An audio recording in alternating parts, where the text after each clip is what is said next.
Hello, beautiful sunshines. Welcome to Now That's Love. With your favorite mother-daughter duo, Ashlyn Ann. Janae LaFleur, where you get to know thyself, love thyself, and become the best version of self. Because the greatest love story that you are ever going to tell is the one you create with yourself every day. Hello, everyone. This episode is pretty spiritual and sacred to me. It's about miracles and how we all have the gift of healing ourselves and helping others. I want to start with acknowledging and appreciating my father and my mother. I was raised by two individuals that had immense faith and taught me through prayer that miracles happened. So when I was 6 years old, they didn't think I was going to make it. I had one of the worst cases of a flu that had come through.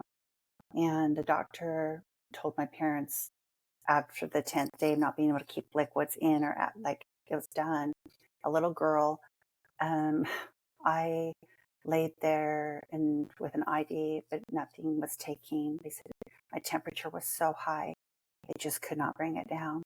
The doctor said, I don't think she's going to make it. And if she makes it through the night, it'll be a miracle. My parents being so devastated.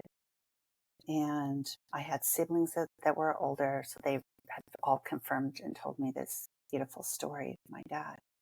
In the middle of the night, my dad walked into my room and said a prayer over me. And when he was done with the prayer, I sat up with no fever and acted as if nothing was wrong with me. Absolutely nothing. My dad shared his stories of healing over, like, so many people were witness to this, where he got blown up in a mine and, the 3 days later, his back all scabbed up. A lot of people had been praying for him, and the lady went up to lift him up, and all the scabs just dropped. They were gone. They were just laying there on the bed. And that's like unheard of and impossible to have happened when you just get massively blown up in a mine. And so there was so many stories that I could recall, and I wanted to share this because moving forward, when I was on Christmas, my dad would give us rings. He had 3 daughters. That's 3 daughters. This ring is going to look really messed up. And I was able to push it out by this. I put it down on this stone, but it was completely flat. And I want to do this so you can kind of see how messed up it is. But this was the ring, mother's pearl. But it was completely, this part right here was squished up into this. And this was where, when I was reflecting back, where did I start really gaining my faith in prayer? And this was one that I recall. This ring is very special to me, the significance behind it. I'd gone down with my dad. We're going to do story time. I'd gone down with my dad. He had over 500 acres of land, and we had a lot of cattle. And there was a pond, and they'd come all into the pond and get their drink. And my dad would have to cut off the water, turn off put some mud there, it's a flow of water, and then do it on a different irrigation place. So for anybody, that doesn't really matter, but there were a lot of pollywogs that were going to die. And I'm over there just saving the pollywogs, trying to get them out of the little thing that just the water got cut off. And they're just now going to be just in mud. And I'm putting them as fast as I can and a little bit of water they have back into the pond. That was my spirit, y'all. That's just my spirit. And we go to leave, and the sun's going down, and I look down, and my ring's missing. And in the midst of me trying to save all the little fishies, the little pollywogs, and the froggies and everything, I lost my ring. It was very special to me. I think this was my very first one, or second maybe, that he'd given me. It still has this little. And so my dad said, well, let's pray for it. We searched everything, but the sun was down. We had the lights. I was crying. I was so upset. And he said, well, we can come back and search for it. Well, we went back and searched for it the next day. no.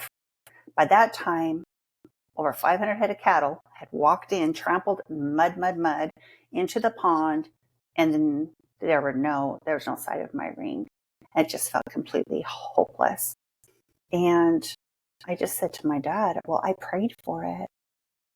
I mean, why wouldn't I find it if I prayed for it? He says, well, in divine timing, if you're meant to find it, you will find it, Janae. And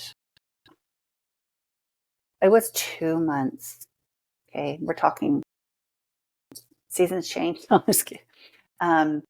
My grandpa came into the house and said, is this your ring? And it was completely smushed with tons of mud on it. And it was a miracle to me. And it was my first time of really hitting my heart that I can remember anyway.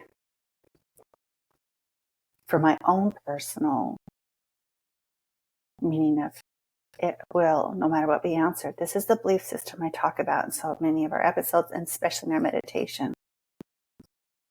Fast forward, I had so much faith that when they went deer hunting, I thought that I could give the dead deer with slit throat and everything some water, and they would actually get up and walk away. The faith of the mustard seed I just believed in with all my heart, which I'm making a t-shirt for that on Etsy. So for all you miracle workers and knowing that you can now.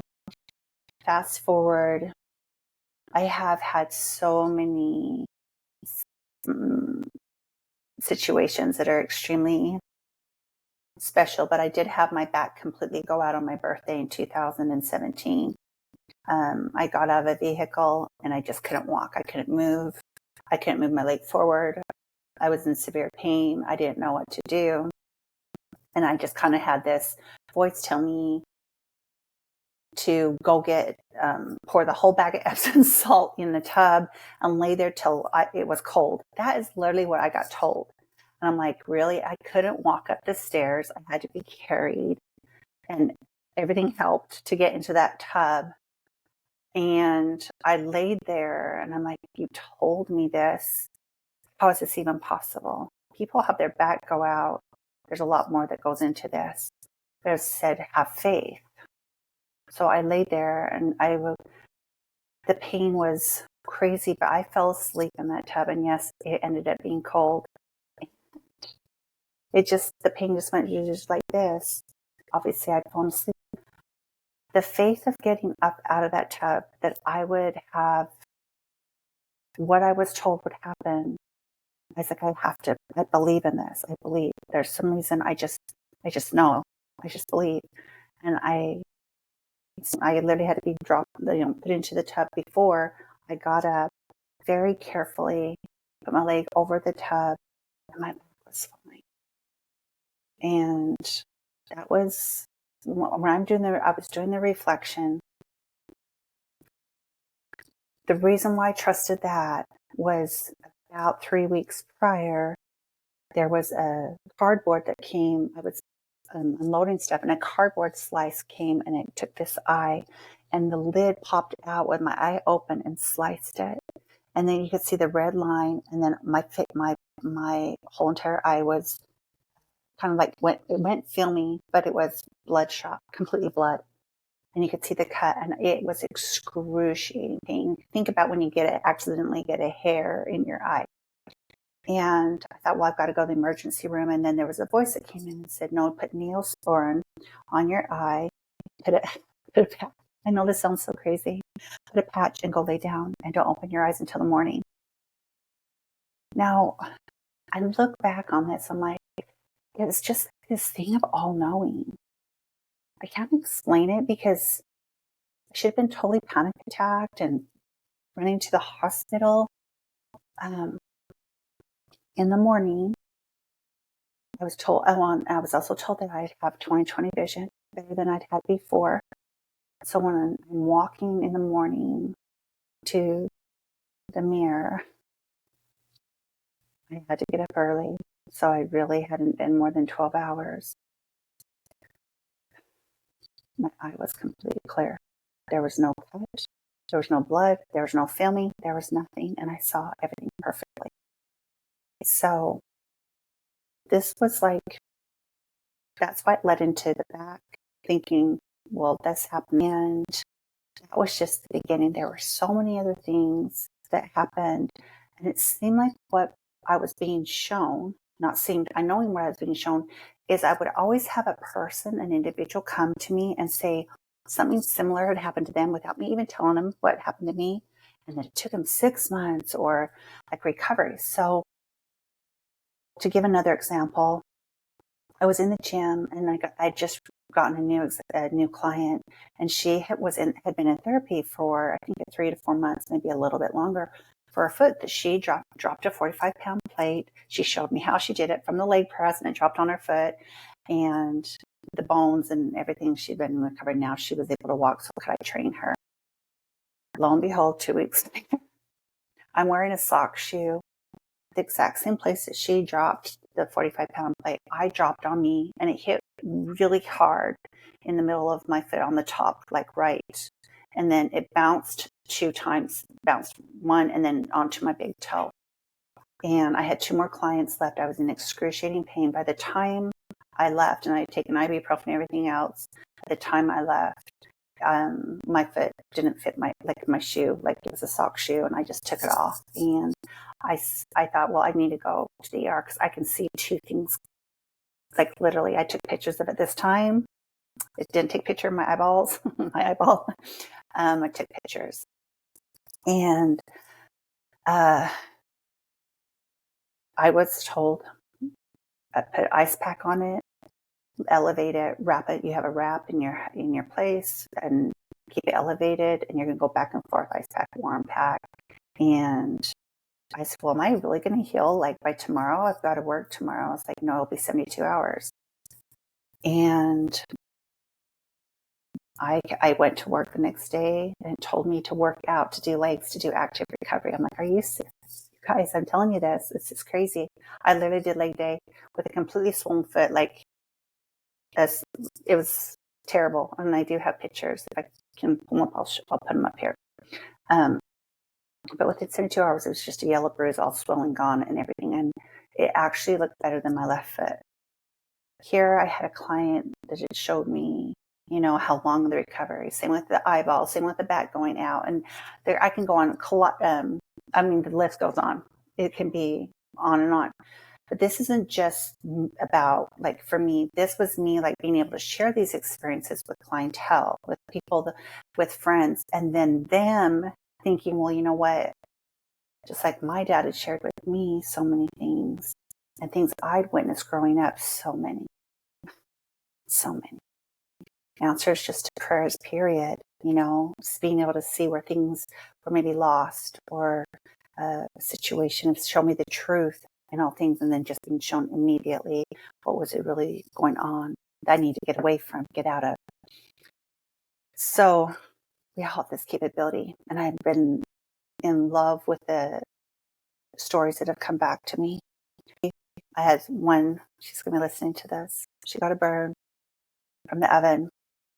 She thought of the stories I had told her. She went outside. She looked at a tree, and then she thought of God, and she's like, the pain can go away right now.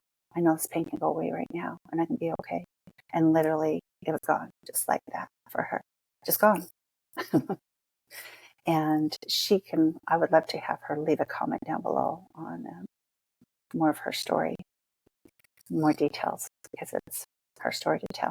But I've also had people with cancer, not had cancer, go to remission. One is 6 years, one 8 years out. They just, one lady had breast cancer stage 4, and decided, now I don't say what to do. There's a documentary out there called HEAL, just if you want to go see it on Netflix. But she went and saw that I had recommended to her, my client anyways. Within a week, she didn't have it. It had gone in remission. It was gone. She's still alive and well. And that was in 2018. So 6 years. She decided that where Mrs. Pac-Man were going to eat all of the cancer that was in her body. And she went in. The doctors were amazed. And She never had to get surgery. She's healthy. So there's a lot of stories out there. I would love to hear below what you've experienced or even witnessed. And then just know that if something happens, that you have the capabilities to shift things and to experience healing in a moment. What I was shown a long time ago as I was reading Jesus' story of healing, and there's other books out there, wonderful people doing healing, is I was impressed with the words, it was not just in Jesus' time. So I want to share that with you, and then you can do your own walk. And I give you so much love. Bye-bye.